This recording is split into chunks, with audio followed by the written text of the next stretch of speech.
Live from Emmitsburg, Iowa, this is Hometown Proud. And St. Patrick's Day officially falls on Sunday this year, March 17th. But for folks in the Irish capital of Iowa, a one-day celebration won't cut it. KCAU is Hometown Proud in Emmitsburg, Iowa, where St. Pat's festivities already underway for more than a week. And that tonight is where we find Tim and the KCAU 9 News team tonight. Tim, I have to ask, are you enjoying the luck of the Irish yet? Indeed we are, Sophie. Irish type of day. The weather is just absolutely beautiful here in Emmitsburg today.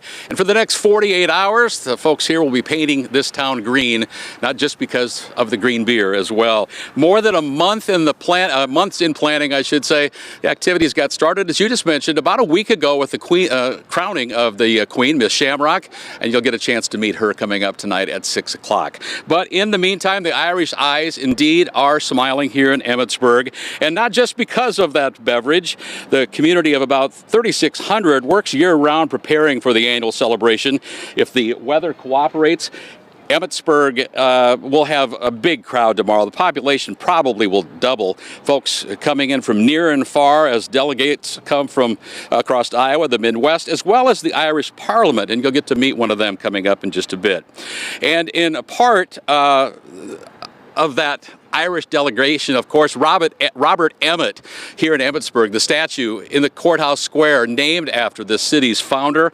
He was just 25 years old when the Irish patriot died back at home. Jason Toctasian's here in Emmitsburg with me. He's just across town, and he has more on the history of that Robert Emmett statue. Jason, good afternoon.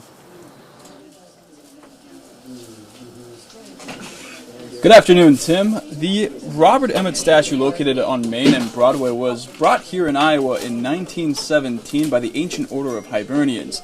But the town at that time couldn't really come to a consensus on where they wanted that statue to be placed, so it ended up in the basement of O'Brien's grocery store. So after it sat in O'Brien's basement for 20 plus years, the town still hadn't come to a decision of where to place it. He decided that he would sell it for the storage fee of $75 to a gentleman from Minneapolis, Minnesota. Emmitsburg's historical Robert Emmett statue wasn't always in Iowa. So after it sat in Minnesota for 20 plus years, it was 1958, and it was decided for the Emmitsburg Centennial that the statue belonged in Emmitsburg. So in the middle of the night, 7 local gentlemen gathered together and traveled up to Minneapolis and took the statue back in the middle of the night from the owner's home. A heist worthy of its own movie. After a day or so, it was noticed that the statue was missing, and the owners came looking for it in Emmitsburg. And eventually, after long negotiations with the sheriff and with the mayor, it was decided that the statue could stay for the centennial. Eventually, negotiations were reached, and the statue stayed in Emmitsburg. Now, this is just one of 4 Robert Emmett statues in the world. If you want to find the next closest statue to Emmitsburg, you have to travel 1,100 miles to the nation's capital. The statues were made in Washington, D.C. They're all cast from the same mold, and there's only 4 of them in the world. One's in San Francisco, one's in Washington, D.C. We have the one here, and the last one's in Dublin. Well, Williams also told me about a story way back when a local man decided that statue should be painted green. And luckily the sheriff caught that in time and was able to clean that off so it didn't stain. But that's just one example of the shenanigans that goes down, especially with that statue here in Emmitsburg for St. Patrick's Day. But for now, reporting live in Emmitsburg, Jason Toctasian, KCAU 9 News, and back to you, Tim. All right, Jason, thanks much for that. And in an effort to keep that history alive and that tradition, each year a member of the Irish Parliament does come to Emmitsburg for the festivities. And I'm lucky enough to be joined this afternoon by this year's special guest, Cormac Devlin from the Irish Parliament. And Cormac, good afternoon. Good afternoon, Tim. Thank you very much for having me. Folks here taking care of you? Yes, absolutely, all week long. It's been a very busy week, but a very enjoyable week all the same. Lots of festivities, no doubt. How well known is this celebration celebration back home for you? Robert Emmett, obviously, Dublin and whatnot. I'm guessing that folks know where Emmitsburg is, even across the sea. Yes, they do, and getting to know it more and more as this festival grows. And many of my colleagues from the Oireachtas in Ireland, the Parliament, have been here over the years, have really enjoyed Iowa, and have really created an affinity with the people here in Emmitsburg.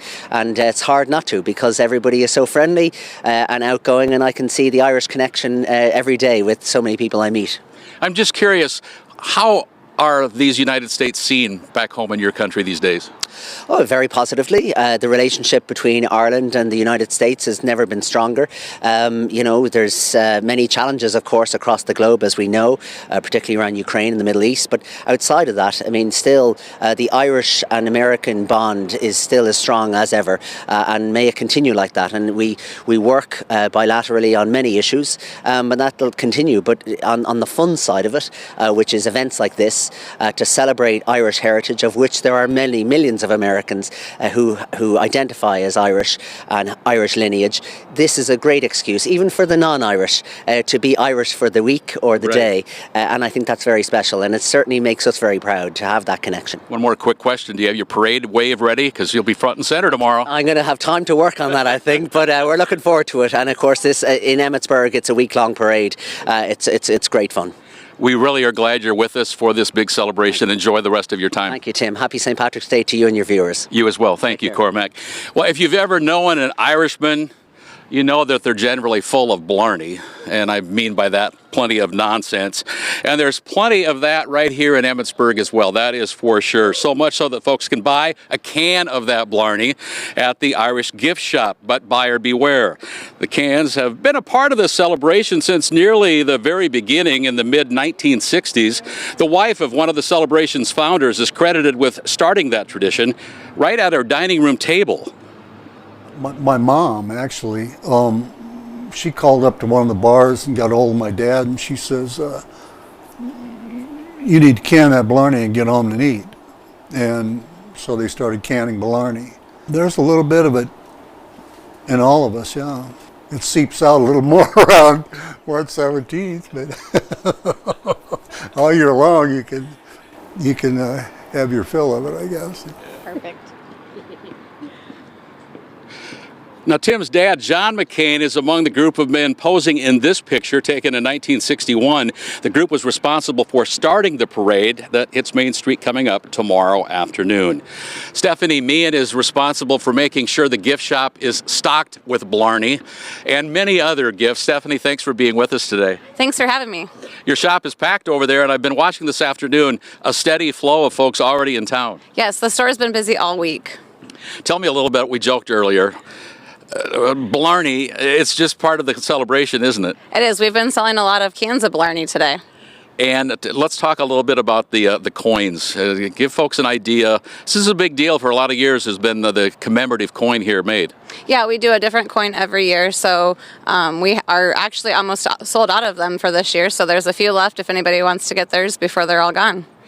Talk a little bit about the community. This is not just a 3 or 4 or 12-person festival. The community helps along the way, and the pride that the community has throughout the year about this festival certainly is noticeable. Yeah, we have a board of 11 people that help plan the whole celebration for the whole weekend, and then there's a lot of different people in the community who go ahead and help put up the tent and make sure that a lot of other things that happened over the weekend get done.